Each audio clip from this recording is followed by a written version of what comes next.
இதுதான் நாவப்பழ மரம். இங்கே பாருங்கள் ஃப்ரெண்ட்ஸ், இப்போ நம்ம ராஜராஜ சோழனுடைய சமாதிக்கு போக போகிறோம். அதுக்கு முன்னாடி எங்கள் தெருவில் இருக்கக்கூடிய நாவப்பழ மரத்தில் பழம் பொறிக்கிட்டு அதுக்கப்புறமா தான் போக போகிறோம். வாங்க வீடியோக்குள்ளே போகலாம்.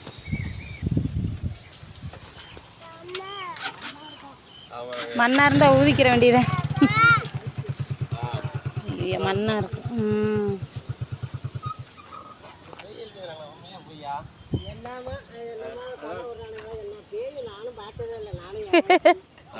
இருதயம் ஸ்ட்ராங்காக இருந்தால் எதுவுமே கிடையாதுன்ட்டான். இருதயம் தான் வலுவாக இருக்கணுங்க அப்படின்ட்டான். மோடி மஸ்தான் வர்றான்ல, சுடுகாட்டில் அந்த கலசம்பில் தலையை இருதயத்தை சுத்தம் பண்ணி கையெடுப்பான். அப்போ வந்து பூசணிக்காய் காவு கொடுத்துருக்கான், அவன் செய்கிறான். அவன் நைட்டு நாவப்பழம் பாருங்க ஃப்ரெண்ட்ஸ், இதுதான் மரம். அதே உழுக்குவாங்க, மரம் மேலே கொடுத்து யாரும் ஏறுறது. அதில் பாம்பு கிடக்கும், நல்லா பாம்பு சாராது. அந்த ஆலமரத்துல கிடக்கும். ஆலமரம் இருக்குல்ல, வேரில் படுத்து கிடக்கும்.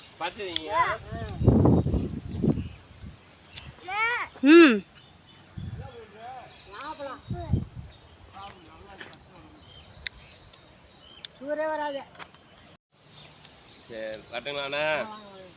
தைரியமாக இருக்கணுங்க. வாங்க ஃப்ரெண்ட்ஸ், இங்கே பாருங்கள், ராஜராஜ சோழனுடைய நினைவிடம் போர்டு போட்டிருக்கு. சுற்றி நல்லா வயல்வெளி, நடுவில் ஒரு ரோடு போகுது, மெயின் ரோடு. இது வந்து கிராமம். ஏன் இந்த ஊருக்கு உடையாளூர் அப்படின்னா, அந்த காலத்தில் நம்ம ராஜராஜ சோழன் அவர்களுடைய படை வீரர்களுக்கு போருக்கு போகக்கூடிய அந்த வாள், உடை எல்லாமே இங்கே தான் தயார் பண்ணியிருக்காங்க. இப்போ நம்ம எங்கே இருக்கோம்னு பார்த்தீங்கன்னா, ராஜராஜ சோழனுடைய சமாதிக்கு வந்திருக்கோம். அந்த வீடியோ தான் இன்றைக்கி நம்ம ஃபுல்லாக பார்க்க போகிறோம். வாங்க வீடியோக்குள்ளே போகலாம். இப்போ ராஜராஜன் சமாதிக்கு வந்திருக்கோம், வாங்க. நாங்கள் போன நேரம் பார்த்திங்கன்னா, அங்கே உள்ள அந்த பூசாரி ஐயா வந்து நம்ம ராஜராஜ சோழன் அவர்களுடைய நினைவிடத்தில் நல்லா தண்ணி ஊற்றி குளிப்பாட்டிட்டு அந்த திருநீர், விபூதி, சந்தனம், குங்குமம் எல்லாம் வந்து வச்சுக்கிட்டு இருந்தாங்க. கரெக்டாக நாங்கள் அபிஷேகம் பண்ணுற நேரத்துக்கு போயிட்டோம். நாங்கள் போன உடனே அதுக்கப்புறம் தான் அவங்க அந்த வேட்டி, அங்கசம் எல்லாமே மாட்டி அழகாக வச்சுக்கிட்டு இருந்தாங்க. இதோட கதை வந்து ஒரு பெரிய கதைங்க. என்னன்னு பார்த்திங்கன்னா, எந்த அளவுக்கு தஞ்சை பெரிய கோயிலுக்கு மதிப்பு, மரியாதை, கூட்டங்கள் எல்லாமே வருதோ, அவருடைய நினைவிடத்தை மட்டும் ஏன் இந்த மாதிரி மறந்துட்டாங்கன்னு தெரியல. அவரோட நினைவிடம் இதுதான்ட்டு வரலாறு மிக்க அந்த செப்பு தகடுகள், இந்த இதெல்லாம் ஓலைச்சுவடிகள், தகடுகளில் கல்வெட்டுக்கள், இந்த கல்வெட்டுக்களை எல்லாம் பார்த்து நிறைய பேர் தெரிஞ்சுக்கிறாங்க. இங்கே இருந்த கல்வெட்டுக்களில் தான் பார்த்து நிறைய பேர் அங்கே எங்கெங்கே என்னென்ன இருக்குதுன்னு தெரிஞ்சு நிறைய டீட்டெயில்ஸ் எல்லாம் எடுத்துகிட்டு போனதாக அந்த ஐயா சொன்னாங்க. இவங்க வந்து ஒரு 6 மாதத்துக்கு முன்னாடி நமக்கு இன்டர்வியூ கொடுத்துருந்தாங்க நம்ம சேனலில். அந்த டயத்தில் வந்து நம்ம சேனலில் வெறும் 3000-4000 சப்ஸ்கிரைபர் தான் இருந்தாங்க. அதனால் அப்போ நமக்கு இந்த இவ்வளோ டீட்டெயில்ஸ் தெரியாது. அதுக்கு மீறி வந்து இப்போ வந்து இன்டர்வியூ கொடுக்கக்கூடாதுங்கிறது இவருக்கு ரூல்ஸ் சொல்லியிருக்காங்களாம் யாரோ. இப்போ வந்து அபிஷேகம் பண்ணிவிட்டு வில்வ இலையை வந்து கேட்டாங்க. என் வீட்டுக்கார் வந்து பறித்து கொடுத்தாரு. இவர் வந்து இவருடைய கோரிக்கைகள் என்னவாக இருந்துச்சு அப்படின்னா, இவர் வந்து பேட்டி கொடுக்கல. அவர் சார்பாக நான் சொல்கிறேன், எங்களுக்கு ஏற்கனவே இவர் கொடுத்த பேட்டியை வச்சு நான் சொல்கிறேன். அந்த இதில் காணொலியில் வந்து இவர் என்ன சொல்லியிருப்பாங்க அப்படின்னு பார்த்திங்கன்னா, இவங்களுக்கு சம்பளம் எதுவும் கிடையாது. இங்கே வர்றவங்க காணிக்கையை ஏதாவது கொடுத்தாங்கன்னா அதுதான் இவருக்கு வந்து சம்பளம் மாதிரி. மற்றபடி இவருக்கு யாரும் தனியாக அரசாங்கமோ இல்லை தனியார் துறைகள் யாருமே இவருக்கு வந்து சம்பளம் எதுவும் கொடுக்கலன்னு சொல்லி ரொம்பவே வருத்தப்பட்டார். இந்த வீடியோவில் இல்லை, இதுக்கு முன்னாடி கொடுத்த காணொலியில். அதுக்கப்புறம் வந்து சூடம்லாம் பொருத்துனாங்க. நல்லபடியாக சாமியெல்லாம் கும்பிட்டுட்டு வந்ததுக்கு சரி நம்ம ஒரு வரலாற்று மிக்க ஒரு சிறப்பு மிக்க ஒரு விஷயத்தை தெரிஞ்சுக்கிட்டோம் அப்படிங்கிற நிம்மதியோடு தான் இருந்தோம்.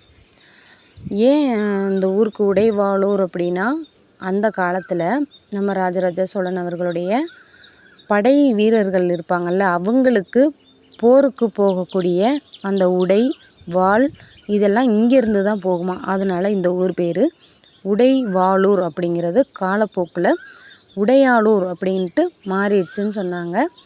இது இல்லாமல் பக்கத்தில் சாக்கோட்டை அப்படின்னு ஒரு ஊர் இருக்குது. அங்கே தான் வந்து பார்த்திங்கன்னா தானியங்கள் எல்லாம் சேர்த்து வைக்கிற கோட்டை. அது தானிய கோட்டையாக இருந்தது. அப்படியே பேச்சு வாக்கில் காலப்போக்கில் சாக்கோட்டைன்ட்டு மாறிடுச்சுன்னு சொன்னாங்க. அப்புறம் வந்து பார்த்திங்கன்னா சோழன் மாளிகை பக்கத்துலேயே இருக்குது. சோழன் மாளிகை வந்து இப்போ இல்லை, ஆனால் ஊர் இருக்குது. சோழன் இருந்த மாளிகையே தான் இல்லை. எங்கேன்னு கேட்டால் அதை வந்து அது அந்த ஒரு 200 வருஷத்துக்கு முன்னாடி இன்னொரு இப்போ நம்ம சோழர் சேரர் பாண்டியருங்கிறோம்ல, அது மாதிரி அந்த பாண்டியர்கள் வந்து இடிச்சிட்டாங்க அப்படின்ட்டு சொல்கிறாங்க. இது உண்மையான்னு தெரில. நம்ம சப்ஸ்கிரைபர் ஒருத்தர் அங்கே வந்திருந்தார். நம்ம வீடியோ போட்டு பார்த்துக்கிட்டு இருந்தாங்க. ரொம்பவே சந்தோஷமாக இருந்துச்சு. அவங்கக்கிட்ட பேசிட்டு நம்ம ஐயாவுக்கு சரி கவலைப்படாதீங்க, ஏதாவது கூடிய சீக்கிரத்தில் நல்லது நடக்கும்ன்ட்டு அவங்களுக்கு ஒரு ஆறுதல் சொல்லிவிட்டு நம்ம கிளம்புனோம். அதுக்கு முன்னாடி நம்ம இந்த பின்னாடி பேக்ரவுண்டெல்லாம் இருக்குல்ல, அதெல்லாம் உங்களுக்கு சுற்றி காட்டுறேன். இங்கே ஃபுல்லாமே வயக்காடு தாங்க. வயல், பருத்தி நிறைய சாகுபடி பண்ணியிருக்காங்க. இங்கே ஃபுல்லாமே தோட்டப்பயிறு தான், சாகுபடி தான். எங்கூர் பக்கம் பார்த்திங்கன்னா மானாவாரி சாகுபடி. இங்கே ஃபுல்லாமே தோட்டவாரி சாகுபடியாக. அவருடைய அந்த சாமியுடைய நினைவிடத்தை, அதாவது ராஜராஜ சோழன் அவர்களுக்கு அந்த 2 அங்குசம் அது இல்லாமல் ஒரு வாள் வேற வச்சுருக்காங்க. பக்கத்தில் செங்கோல் மாதிரி ஒன்று இருக்குது. அவர் செங்கோல் ஏந்தியவருங்கிறாங்கள்ல, அதனால அவருக்கு அந்த செங்கோல் வச்சுருக்குறாங்க. சுற்றி பார்த்தேன், ரொம்பவே கஷ்டமாக இருக்குது. எத்தனையோ பில்டிங் கட்டுறாங்க. இது வந்து ஒரு வரலாற்று மிக்க சிறப்பு வாய்ந்த ஒருவருடைய நினைவிடம். ரொம்பவே இப்படி இருக்குது. அதாவது இங்கே என்னன்னு பார்த்திங்கன்னா, இவங்க இந்த ஊரில் உள்ள மக்கள் வந்து இதுதான் ராஜராஜ சோழன் அவர்களுடைய நினைவிடம்னு சொல்கிறாங்க. ஆனால் அதை வந்து இதுக்கு ப்ரூஃப் இல்லை அப்படின்னு சொல்லி மற்றவங்க வந்து அரசாங்கம் வந்து ஏற்றுக்க மாட்டேங்கிறாங்கன்னு நினைக்கிறேன். அவங்களுக்கு வந்து ப்ராப்பராக ஏதாவது எவிடன்ஸ் இருந்தால் தான் ஏற்றுக்குருவாங்க. இது வந்து இந்த ஊர் மக்களுடைய நம்பிக்கை. இது உண்மையிலேயே ஒரு உணர்ச்சி வாய்ந்த ஒரு இது தான். ஒரு ராஜன் வந்து இங்கே இருந்திருக்காரு, ஒரு அரசன், ஒரு நாட்டை ஆண்ட அரசன் இங்கே இருந்திருக்காரு. அப்படிங்கும்போது இந்த ஊருக்காரங்களுக்கு ரொம்பவே பெருமையாக இருக்கும். இங்கே வந்து திருமணமாகி வந்ததில் எனக்குமே ரொம்ப சந்தோஷம். பார்த்திங்கன்னா சுற்றி வயல், அழகான இயற்கைக்கு நடுவில் வில்வ மரத்தோடு அமைந்திருக்குது. இதுதான் இந்த நினைவிடத்தோட ஸ்டோரி. ஓகே, இங்கே நம்ம முடிச்சுட்டு அடுத்து நம்ம பட்டீஸ்வரம் போக போகிறோம்.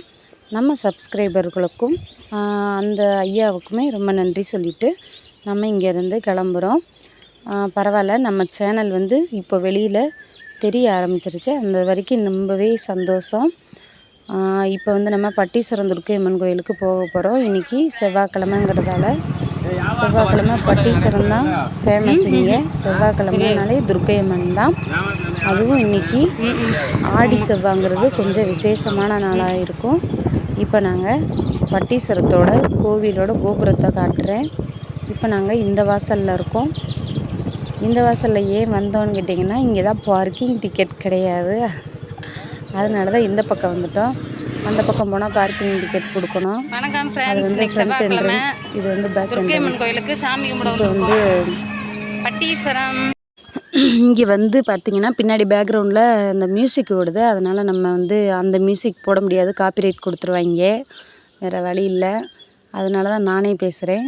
இன்றைக்கி வந்து கோயிலுக்குள்ளே வந்து கேமரா வீடியோ எடுக்கக்கூடாது, அதாவது சாமியை எடுக்கக்கூடாது. இப்போ சாமிக்கு பூவெல்லாம் வாங்கிட்டேன். ஒரு முளை 20 ரூபா அரளிப்பூ வாங்கியாச்சு.